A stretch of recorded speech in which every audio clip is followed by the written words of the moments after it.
Hello बच्चों, चलिए प्रश्न पढ़ते हैं। प्रश्न ये कि संक्रमण तत्वों की आयनन ऊर्जा किसी श्रेणी में किस प्रकार परिवर्तित होती है। तो सबसे पहले बात करें अगर इस प्रश्न में मुख्य अवधारणा की, तो देखो क्या होगी। मुख्य अवधारणा जो इस प्रश्न में होती है वो है संक्रमण तत्वों की आयनन ऊर्जा। संक्रमण तत्वों की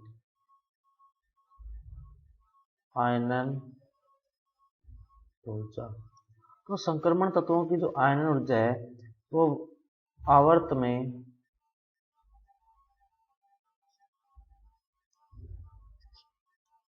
संक्रमण तत्वों की जो आयनन ऊर्जा है वो आवर्त में बाएं से दाएं जाने पर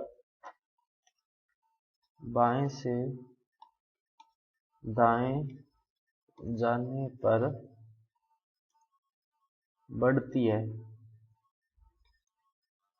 बाएं से दाएं जाने पर बढ़ती है, परंतु यह वृद्धि जो है बढ़ोतरी जो हो रही है, ये वृद्धि अनियमित होती है। अनियमित होती है, कोई इसका जो निश्चित क्रम नहीं होता। दूसरा जो इसमें आता है वो ये आता है कि इसका जो कारण होता है वो क्या होता है ना, कि जो संक्रमण तत्व जो है, संक्रमण तत्व जो है उनकी बंधन क्षमता जो है, बंधन क्षमता वो परिवर्तित होती रहती है, परिवर्तित होती है। अब बंधन क्षमता परिवर्तित हो रही है, जिसके कारण उसमें जो तत्वों में जो बंध बन रहे हैं उनकी क्षमता जो है वो अलग अलग है, जिसके कारण जो आयनन एंथैल्पी है वो भी, या आयनन ऊर्जा जो है वो भी परिवर्तित होती है। और इसका जो कारण होता है वो ये होता है कि पहले जो वृद्धि होती है वो थोड़ी तीव्र होती है। पहले स्कैंडियम से क्रोमियम तक या क्रोमियम तक जो है वृद्धि थोड़ी तीव्र होती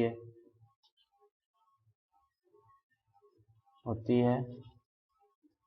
क्रोमियम से मैग्नीज तक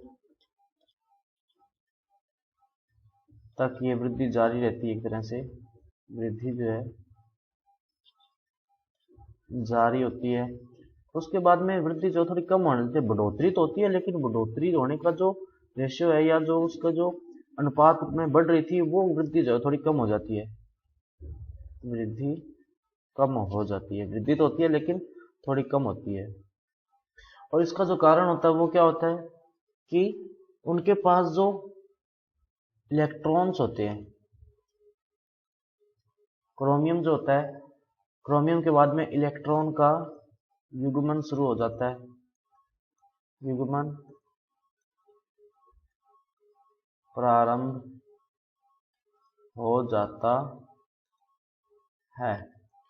इलेक्ट्रॉनों का युग्मन प्रारंभ हो गया, जिससे बंधन क्षमता कम हो जाती है। बंधन क्षमता कम हो जाती है। और दूसरा ये कारण होता है कि बंधन क्षमता तो कम हो गई, लेकिन जो डी कक्षक है, डी कक्षक,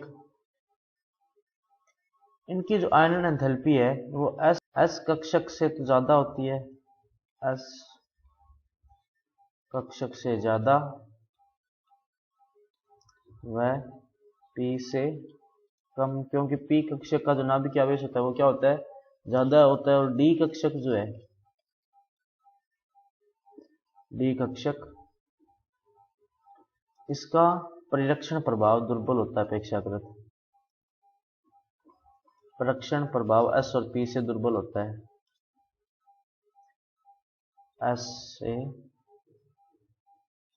व पी से दुर्बल होता है, क्योंकि इसकी दिशा कुछ इस तरह से होती है। तो बच्चों ये था आपका उत्तर। मैं आशा करता हूँ आपको समझ में आया होगा। धन्यवाद।